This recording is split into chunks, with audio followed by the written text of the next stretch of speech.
Pessoal, olá a todos, espero que vocês estejam bem. Estou gravando essa videoaula para a gente dar sequência no conteúdo de JavaScript, tá? E nessa semana a gente vai aprender um pouco mais aí sobre as funções JavaScript, tanto a forma de declarar funções, né? E também algumas funções embutidas que já são nativas dos navegadores, né, das APIs dos navegadores, tá bom? Então, inicialmente, eu vou apresentar para vocês a forma tradicional de declaração de funções em JavaScript, né, usando a palavra reservada function, que é semelhante a outras linguagens, né? Então a gente usa a palavra function, estou aqui com o console aberto, né? Function, função, né? Sem parâmetro, abro as chaves, coloco um determinado comando ou comandos, né? No caso aqui uma função bem simples, que é só gerar uma saída na tela, que é a palavra ifsul de Minas, e aí basta eu chamar essa função, que ela executa a ação dela, que é escrever a palavra ifsul de Minas, né? Não é obrigatório usar o return, tá? E eu tenho que usar sempre o parênteses, né, após o nome da função. E tem também o caso onde eu uso parâmetro. Então eu posso criar uma função, por exemplo, onde eu recebo aqui um parâmetro. E aí eu uso esse parâmetro na saída da minha função. E aí eu posso até usar aqui o conceito de template string, né, conforme nós vimos na aula anterior, tá? Function, função 2, passo um determinado nome para a função, e aí quando eu executo ela executa a ação para a qual ela foi criada, tá? E aí eu posso usar também a palavra return, que aí eu posso atribuir diretamente o resultado dessa função a uma variável, que é o caso aqui da função quadrado, por exemplo, né? Eu crio a função quadrado, function, quadrado de um número x, que é o parâmetro, e dou um return x vezes x, né? E nós temos uma função aí na qual eu consigo atribuir ela a uma variável, né? Let a recebe quadrado de 9, por exemplo. E aí a minha variável a recebe esse valor. Tá bem? Então, essa é a maneira tradicional, semelhante a outras linguagens. Agora, nas versões mais modernas do JavaScript, nós temos uma nova forma de declarar funções. Assim como o template string é uma inovação da linguagem JavaScript, que é o uso de CRAS, onde eu consigo escrever as variáveis e concatenar elas de forma mais fáceis com as strings, a arrow function também é uma forma mais nova de declaração, mais simplificada de declaração de strings, de funções, desculpa. As arrow functions, elas não usam a palavra reservada function, né? Normalmente eu declaro ela como uma variável, então isso aí já me dá uma dimensão de uma forma de utilização mais flexível desse tipo de função, tá? Então, normalmente eu uso uma constante, né, na qual não possa repetir esse nome de função, né? Então, eu crio uma variável, por exemplo, const função, que recebe, abre e fecha parênteses, eu uso uma setinha. E abre e fecha chaves e coloco o comando que essa função executa, né? Então, só dando exemplo aqui para vocês, por exemplo, const, vou colocar aqui função 3, recebe, abre e fecha parênteses, coloco a setinha, e aí eu coloco aqui o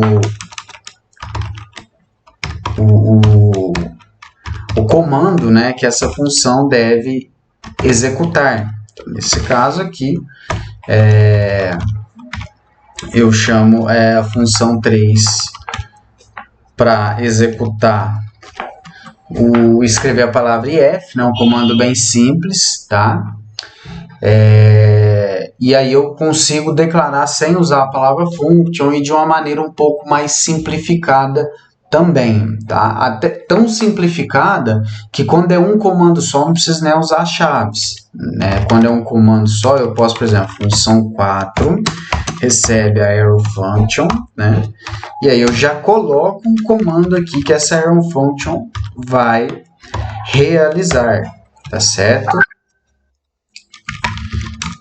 Então, nesses casos, quando eu tenho somente uma instrução na minha função, eu posso colocar até 100 as chaves, tá? Quando eu tenho mais de um comando, né? Aí obrigatoriamente eu tenho que usar as chaves, né?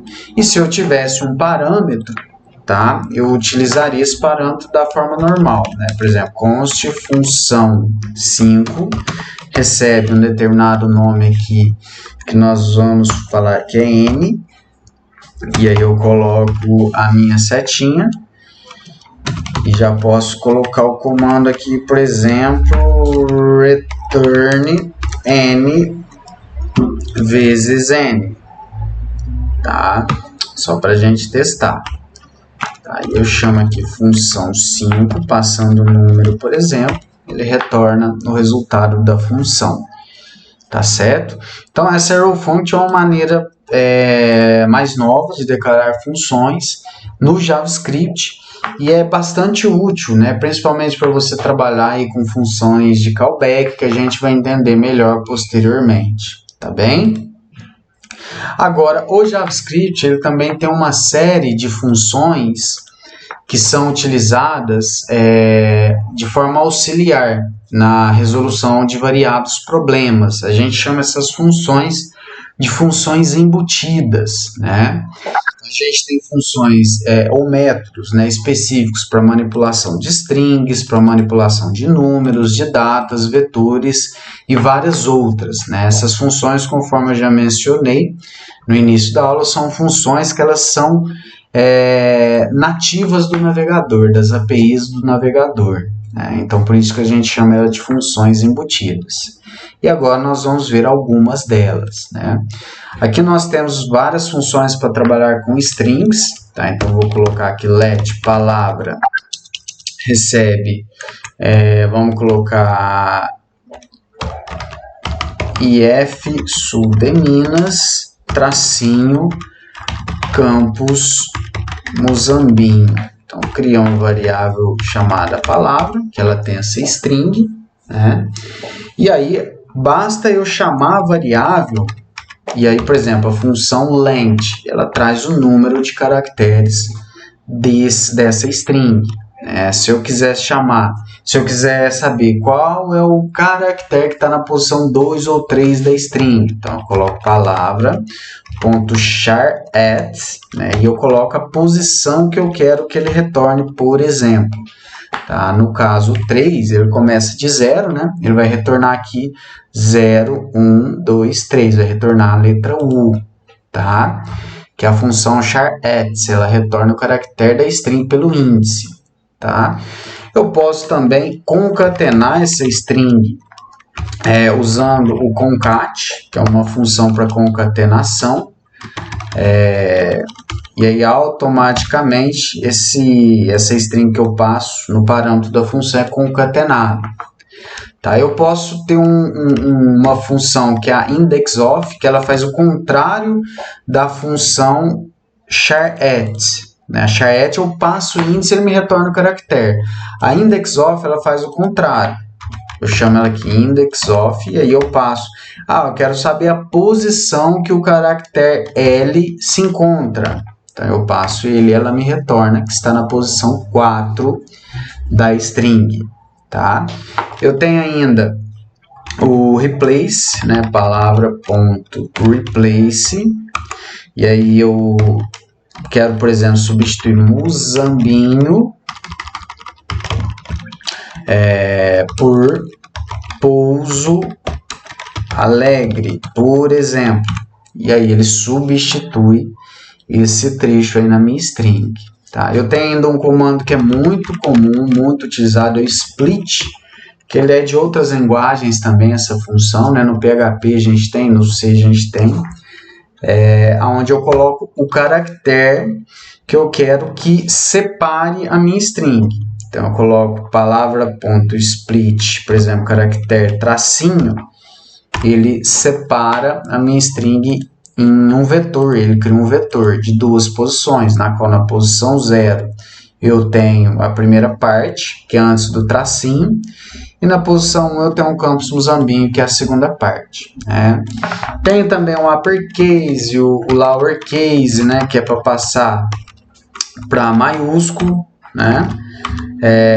Tem o lowercase, passa para minúsculo, tá? Tem o repeat, que ele repete a string um determinado número de vezes, por exemplo, repeat 2, ele vai repetir 2 vezes, né? Então, essas são as funções para string, mas existem outras também, tá, pessoal? A gente está passando aqui só nas principais, tá? Outro grupo de funções também muito comum são as funções para trabalhar com vetores. Então, eu posso criar let, frutas, recebe. Lembrando que para criar vetor eu só uso o colchetes, né? Então, vou colocar aqui, por exemplo, pera, uva e maçã, conforme nosso exemplo. Né? Então, ficou frugas. Ele criou um vetor de 3 posições, né? E aí eu tenho aquelas funções que já são conhecidas, né? Por exemplo, frugas.pop. Ele vai remover o último item, que é a maçã. Maçã ficou, né? E aí a hora que eu vou no vetor, ele já está com um item a menos. Ele já removeu esse item. Eu tenho também o push, que ele adiciona, tá? O index of, ele traz o índice em que se encontra esse elemento. O reverse, ele inverte a ordem, por exemplo, frugas.reverse, né? Ele vai, tem que pôr parênteses. Olha lá, ele inverteu a ordem, porque estava pera e uva, agora está uva e pera. O shift remove o primeiro item, né? E eu tenho ainda o last repetição for each, que eu posso utilizar, né, conforme a gente viu na aula passada, nesses vetores, né, onde eu passo aqui uma função, tá? Eu posso aqui até usar uma arrow function, tá? Deixa eu só mostrar aqui para vocês como fica.